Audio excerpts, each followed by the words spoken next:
Shri Sairam, Shri Sai Satcharitra, chapter 6, page number 34. This is in continuation with the Sandal procession and the Ram Navami festival, right? So the paragraph is about the arrangement, right? This day was very dear and sacred to the devotees of Sai Baba. Most of them turned up for the occasion and took part in the management of the fair. Tatya Kote Patil looked to all outward affairs, while the internal management was entirely left to Radha Krishnamai, a devotee of Baba. Her residence was full of guests on the occasion, and she had to look after their needs and also arrange for all the paraphernalia of the fair. Another work which she willingly did was to clean and whitewash the entire masjid, its walls and floors, which were blackened and were full of soot on account of perpetual dhuni of Sai Baba. This she did during the night, when Sai Baba had gone to sleep every alternate night in the chavdi. She had to take out all the things, including the dhuni, and after thorough cleaning and whitewashing, replace them as they were before. Feeding the poor, which was so dear to Sai Baba, was also an important item in this fair. For this purpose, cooking on a grand scale and preparing various sweet dishes was done in Radha Krishna Mai's lodging. And the various rich and wealthy devotees took a leading part in this. Now, excerpt of this is Baba's favorite thing, the best service Baba used to say always is in very rustic and native Marathi. He used to say that Pehle bhojan, nantar bhajan. What he meant is that first you feed. First thing you need to do is feed. Feed the poor and needy. Feed the people who are hungry, people who don't have access to food. First thing one needs to do is feed. So even in some of the occasions, even I suggest if you are happy, if your work is done, you are thankful, you're grateful to anything that you do. What you have received from Baba with his blessings, I always suggest please feed somebody or participate in some feeding programs or whatever. Please feed. Baba used to say, always say, even Swami Vivekananda has said this, that philosophy can be absorbed, spirituality can be absorbed, and even God can be understood only when your stomach is full. Otherwise, you can't even do that unless you are an avadhuta or something. So, for all of us, the most important thing is to feed.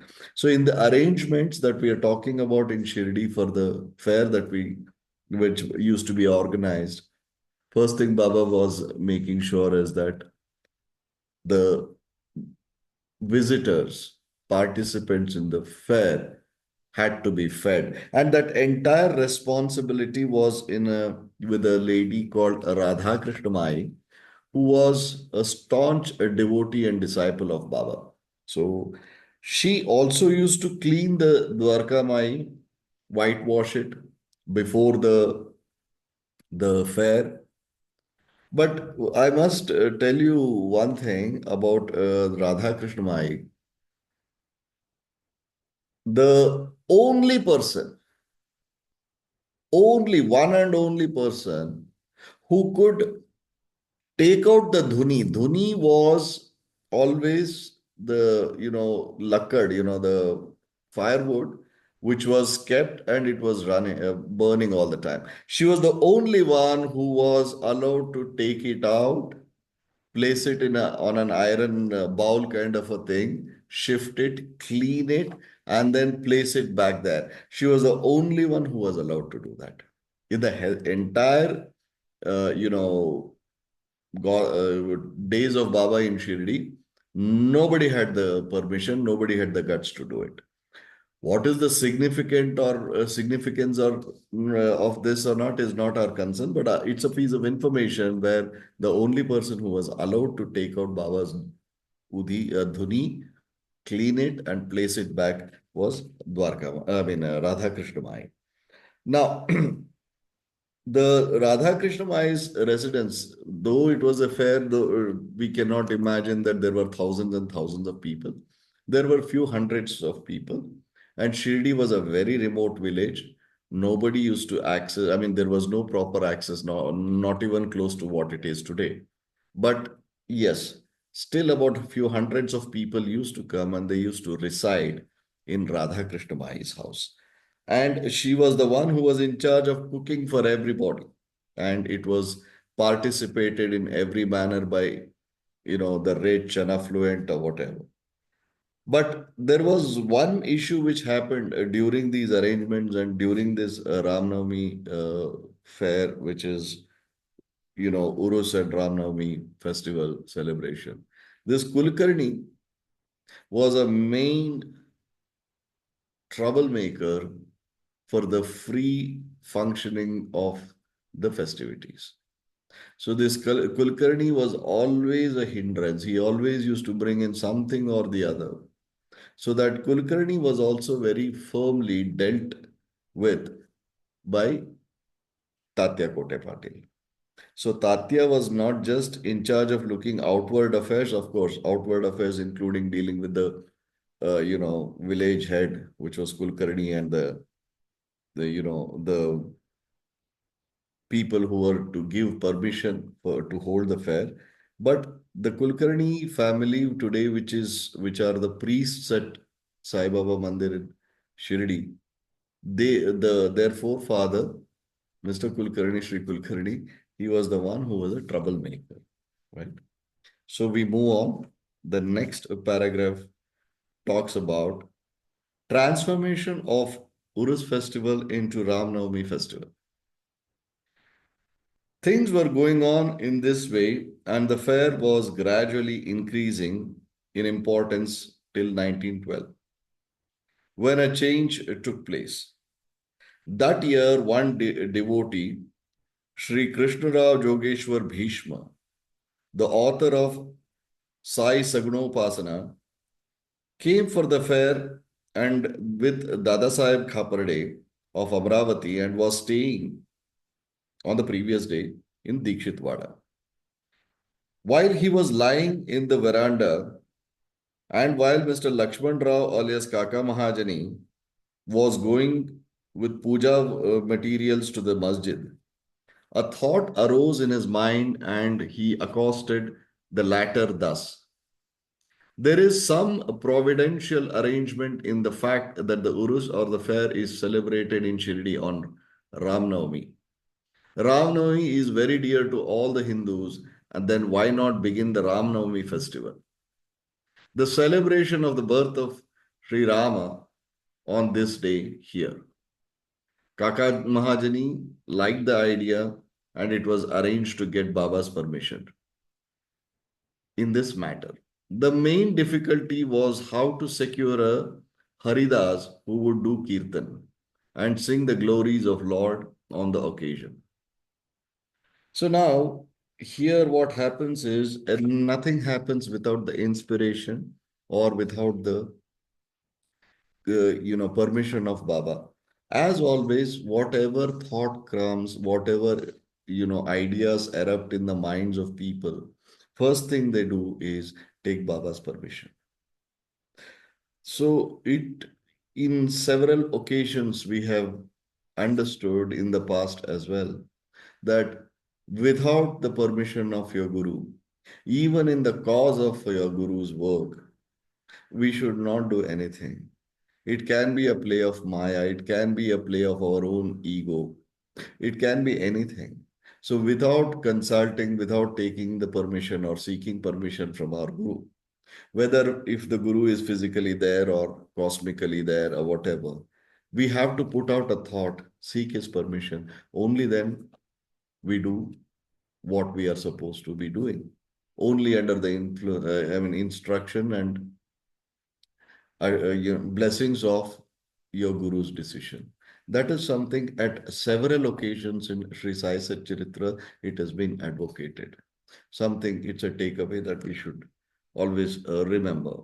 So, Ramanavami, significance of Ramanavami, everybody is aware of. In the previous discussions, also it has been said, we know it, that Baba has said in his own words that he came or he descended or he was physically born on Ramanavami day. So hence the Ramanavami is very, very, very important for us. Three occasions in Shirdi, which is highly celebrated. One is Ramanavami. Second is, of course, Vijayadashmi Mahasabadhi day of Baba. And another is Guru Purnima. So these are the most three crucial or the most important three festivities that occur in Shirdi. All the three so significant. Ramanavami, birth of Baba, in this form and name and entity. Guru Purnima, we celebrate the presence of our Guru in our life, in our lives. So Guru Purnima, he being our Guru and Guru Samrat himself. And the third is when he became from Saguna Sakara to Saguna Nirakara by shedding his body, which is Vijayadashmi. Three important festivals of Shirdi we should definitely be aware of, right? So this is how Kaka Mahajani, when he was going for puja, this Dada Saheb Khaparde's thought became a reality where Urus festival on Ram Navami turned into Ram Navami festival in itself. So we continue.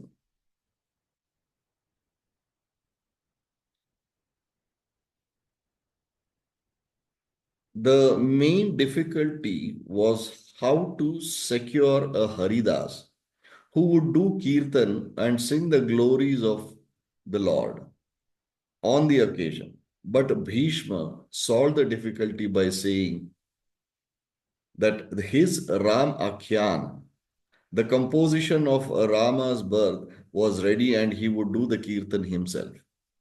While Kaka Mahajani should play the harmonium, it was also arranged to get Suntvada, the ginger powder mixed with sugar as prasad. Prepared again, of course, by Radha Krishna Mai. So now, who is Haridas? We have heard about Haridasas.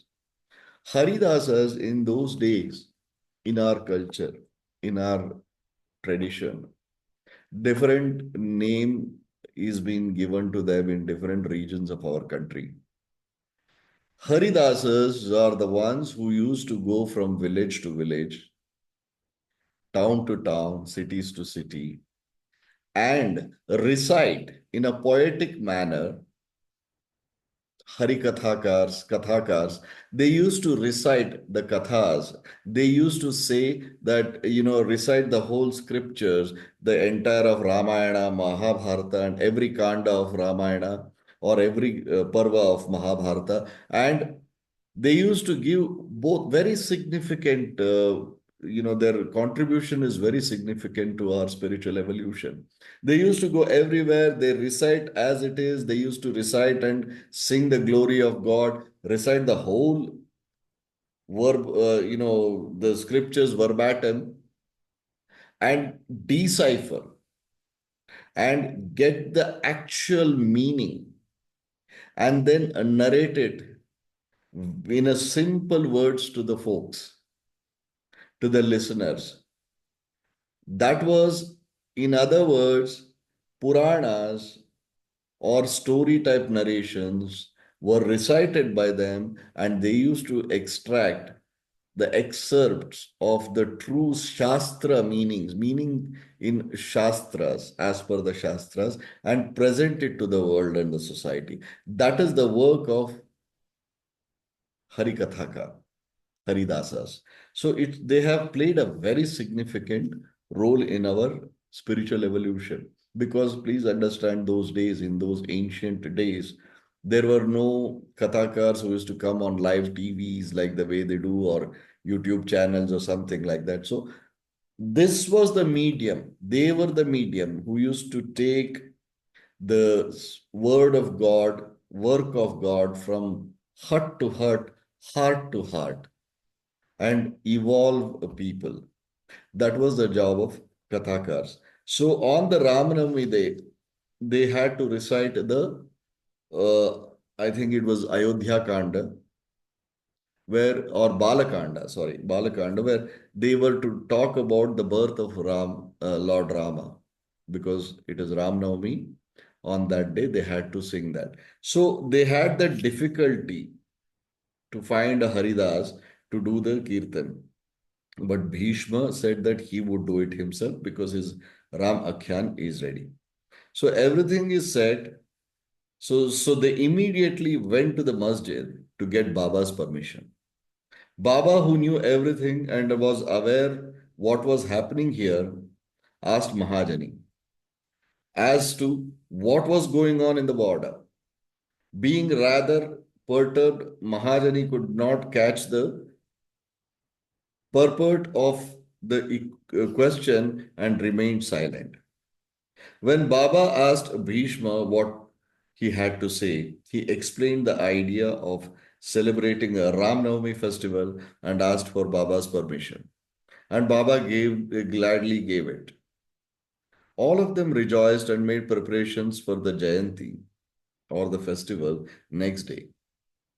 Sorry, festival. Next day, the masjid was decorated with buntings and etc. A cradle was supplied by Radha Krishna Mai and placed in front of Baba's seat, and the proceedings started. Bhishma stood up for Kirtan, and Mahajani began to play the harmonium.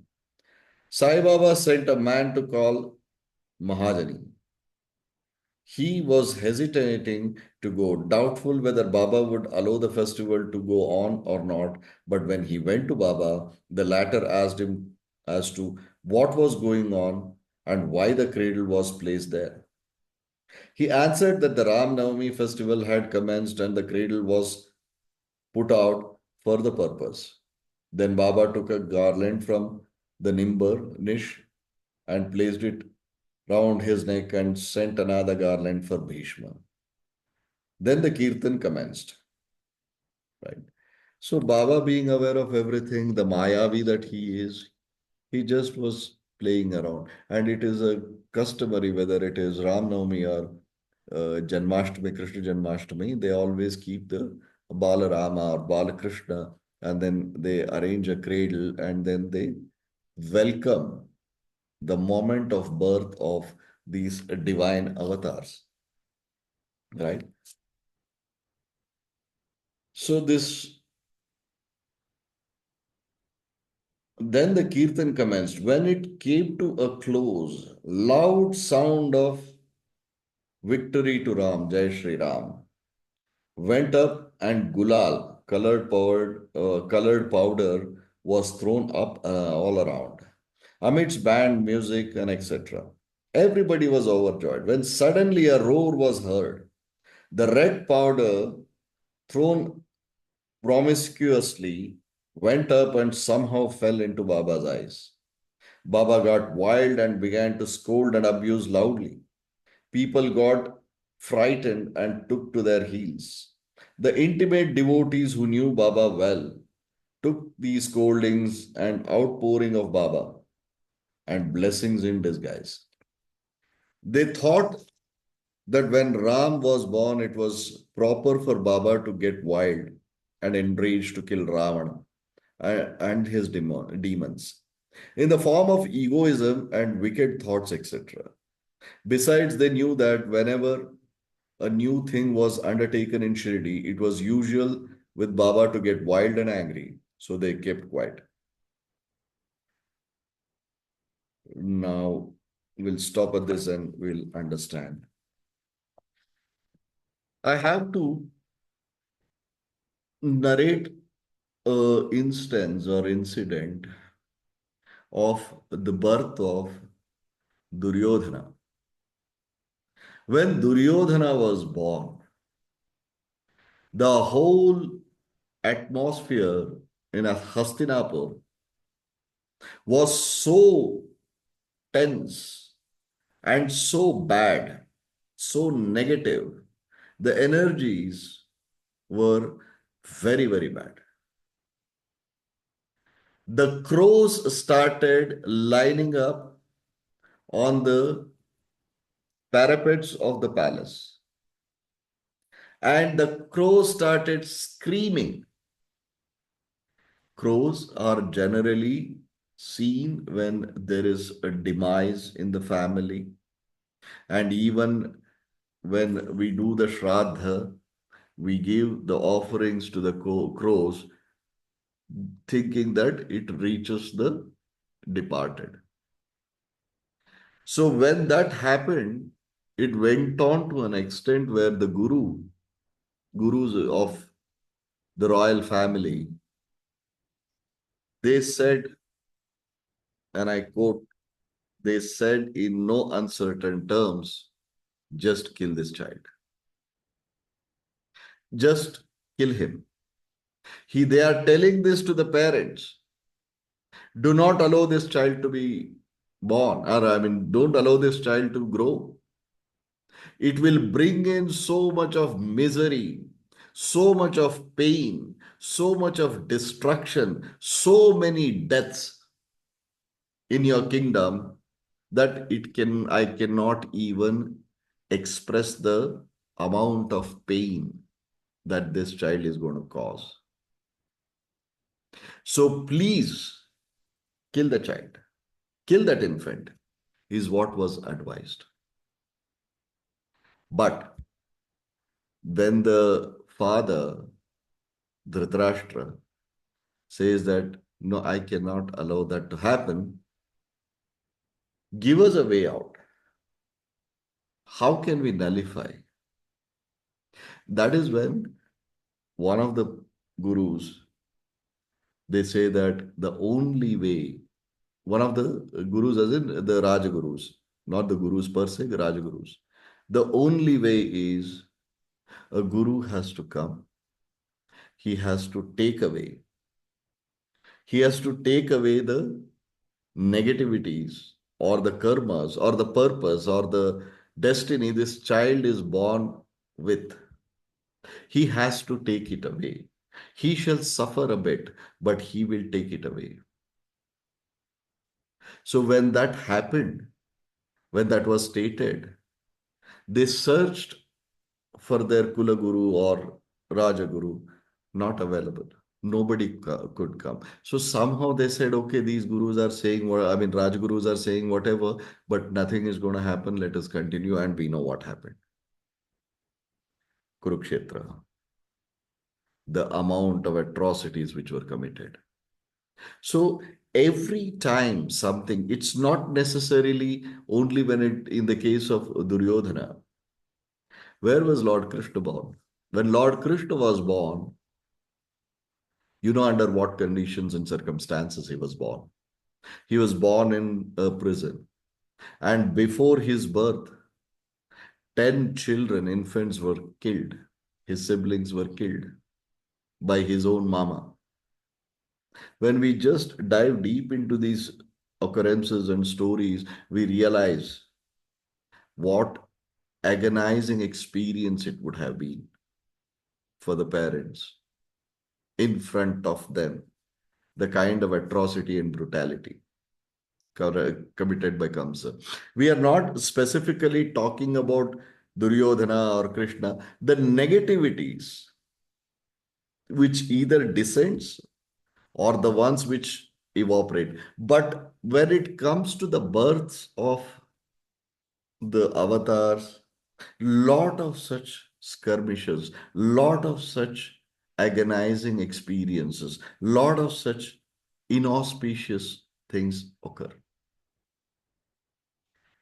What is our understanding is that when Ramanavami was celebrated for the first time in Dwarkamai, Shirdi, it was as good as the real birth of Lord Rama. When Lord Rama was born, lot of these negative energies left the place in Ayodhya. When they were leaving the place, it hit many people. There is a story about it in one of the Kandas of Ramayana, or interpretation of the Kandas, where Lord Rama was born. When he was born, lot of negativities, they call it Pishachas or Bhutas or whatever, they left Ayodhya. When they were leaving Ayodhya, Vasishta took the major hit. Everything hit him, and then he left. Likewise, if we draw parallels to what happened in Shirdi on the first celebration of Ram Navami festival, the similar thing happened. So it was as if Lord Rama's birth actually happened on that day again in Dwarka Mai. So when such things happen, the negativities which would harm people, which would harm the general public, is generally absorbed by the Guru. He might be abusive. Baba must have said whatever he did, but he took all the negativities that were getting liberated from that place. It would have affected his devotees and disciples. He draws it on himself. And superficial expressions, as always, the Mayavi that he is what it is. Right?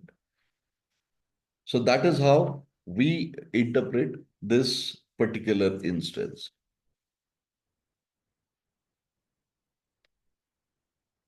So likewise, this happened, and besides, they knew that whenever a new thing was undertaken at Shirdi, it was usual that with Baba to get wild and angry, and so they kept quiet. As I was mentioning, any new thing, any new divine thing, anything positive that has to occur in the world, anywhere, in any order, any belief system, the negativity has to go, then positivity is going to be established in that place. During that time, there will be pain, there will be agony, there will be skirmishes. So this is something which is true at every order. It happened to us also in Saipan, but that's okay. So likewise, the negativity generally hits everybody when they are when they are establishing the righteous and the positive path, right? So Radha Krishna Mai was rather afraid and thought that Baba might break her cradle, and she asked Mahajani to pull the cradle back. When he went to loosen and unfasten the cradle, Baba went to him and asked him not to remove it. Then, after some time, Baba became calm, and the day's program, including Mahapuja and Aarti, was finished. Later on, Mr. Mahajani asked Baba for permission to remove the cradle. Baba refused. The same, saying that the festival was not yet over. Next day, another kirtan and Gopal Kala ceremony, that is, an earthen pot containing parched rice mixed with curd, was hung to be broken after the kirtan.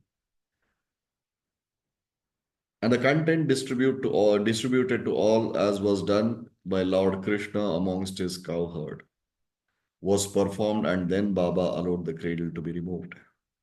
While the Ramanavami festival was thus going on, the procession of the two flags by day and that of Sandal by night went went off with the usual pomp and show. From this time onwards, the Urus of Baba was transformed into Ram Navami festival. So, as I said, we only look at the superficial things. When the realignment of energies happens, always there are unsettling things that occur, and subsequently things settle down. There will be pain, because when you are inviting the positivity, when you are making a new move. Because where is it happening? At the abode of our Guru, at the abode of our Guru Samrat. So he said, take it easy, stay for one more day. Let the completion of all the processes and celebrations happen. Only then remove the cradle. So, likewise, as it was narrated, slowly and gradually, the Ramanavami festival, sorry, the Urus transformed into Ramanavami festival, and it is going on in full swing even to this day. Right. Thank you very much. Thanks for patient hearing. Sai Ram.